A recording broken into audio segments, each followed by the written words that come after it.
Verehrte Damen und Herren, ich begrüße Sie herzlich aus Bukarest. Wir sind hier im Zentrum der Stadt, ganz nahe der Regierung, und neben mir sitzt einer der wichtigsten politischen Figuren. Es ist George Simion, er ist der Parteichef von AUR, der zweitstärksten Partei dieses Landes. Und ich frage ihn jetzt über die Ereignisse des letzten Wochenendes, wo die Präsidentschaftswahlen gekündigt wurden. Mr. Simion, it's a great pleasure to have you here in Bucharest, near your headquarters. First question. We had an election planning on the way last weekend, and last minute, the election was cancelled. Can you explain what happened? I cannot explain. I'm the leader of the main opposition party here. Everybody knew that on 8th of December we were supposed to have the second round of elections. In some media they said they presented proof of illegal campaigning, but nobody presented any proof. We are just as surprised, just as shocked as everybody. I repeatedly said during the year and in our campaign that Romania is starting to look like Belarus, like Lukashenko's Belarus. But now things are getting there. We have a coup d'etat undergoing. Our constitutional court didn't like the way the Romanian people voted. Didn't like the two candidates that were in the second round. We have an establishment that doesn't like the outcome of our elections and the possibility that Mr. Georgescu can win these elections like it was in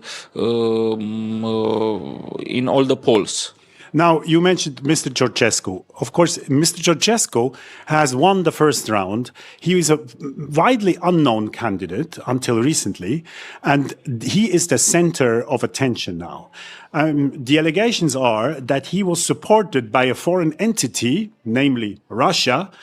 It's not mentioned in the documents as far as I understand, and the documents were presented this past weekend, and as you say, the content of those documents is nothing. There's no evidence, there's no proof. That's what you're saying. Nobody said anything about Russia. It may be Russia, it may be China. Nobody knows. I wanted to be in the second round, but Mr. Georgescu won the election, so he is in the second round. So we supported him because he's a sovereignist. And we had a fight between a second round between a sovereignist candidate and a globalist candidate. So me, as a sovereignist candidate, I showed my support for the sovereignist candidate. And we had some external interference by Antony Blinken, who spoke on behalf of the U.S. Department of State. But who is finishing his mandate? So I'm sure that the next Republican administration won't support the allegation that Mr. Blinken gave. So this is a surprise, and this is a form of external interfering with our elections. We don't have to be happy with the result of elections, but we have to respect democracy and the will of the people. Nobody said the votes were stolen. They all said there's a lot of manipulation on the social media, especially TikTok, but there's a lot of manipulation on the television channels, on CNN, for example. Now, you mentioned that you were also a candidate. You turned out, I think, on fourth place. You couldn't go in the runoff.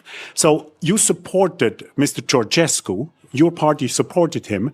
And now, after he was taken out of the race by the judiciary, based on some evidence of the Romanian intelligence, you have now called upon the people last weekend to be calm.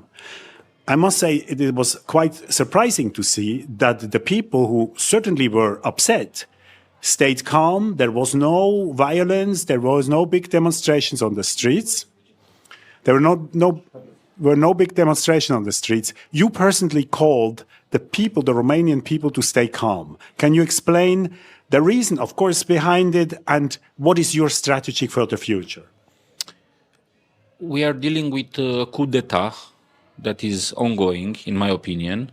The will of the people didn't manage to be enough to name the president and the future government.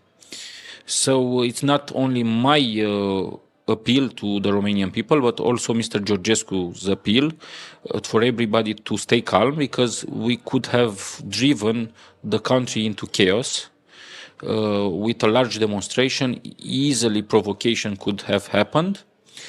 And the will of Mr. Georgescu and my will and the decision of my party is not to light any fire that President Iohannis would have wanted. If we had big demonstration, then state of emergency could have been called upon by the current president, who is not giving up democratically the power. I asked repeatedly to have democratic transition of power. They are not doing this, so there's a method of precaution from our part to not to give them reasons to start the martial law, to start state of emergency. And I am glad that our supporters and the Romanian people listened to me. Now, for the future, you fight, certain labels. For example, they call you and also Mr. Georgescu a super nationalist or ultra nationalist.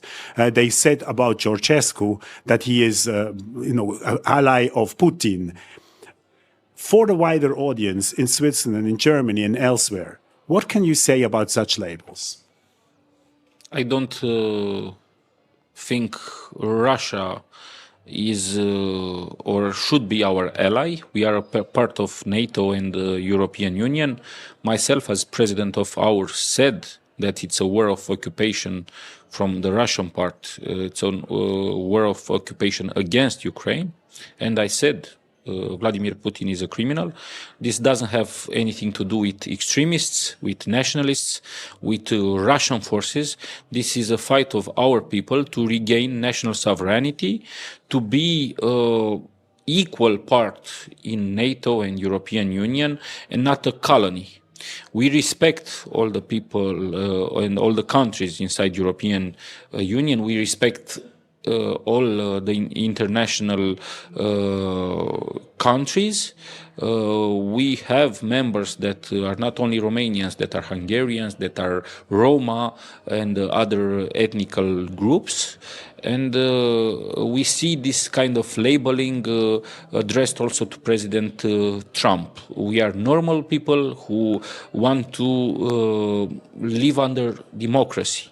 And democracy stopped since 6th of December in Romania, and we want to fix our state peacefully. Now, that's the last question. How will you fix it? I mean, you are depending on the judiciary on one side and the ruling government. How can you fix it without having these powers?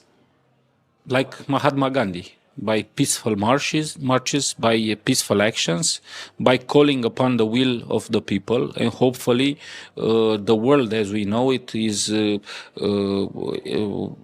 has enough wisdom to repair what is broken. Mr. Simion, thank you very much for your time. Thank you. All the best for you. Thank you, and all the best wishes to everybody in Switzerland.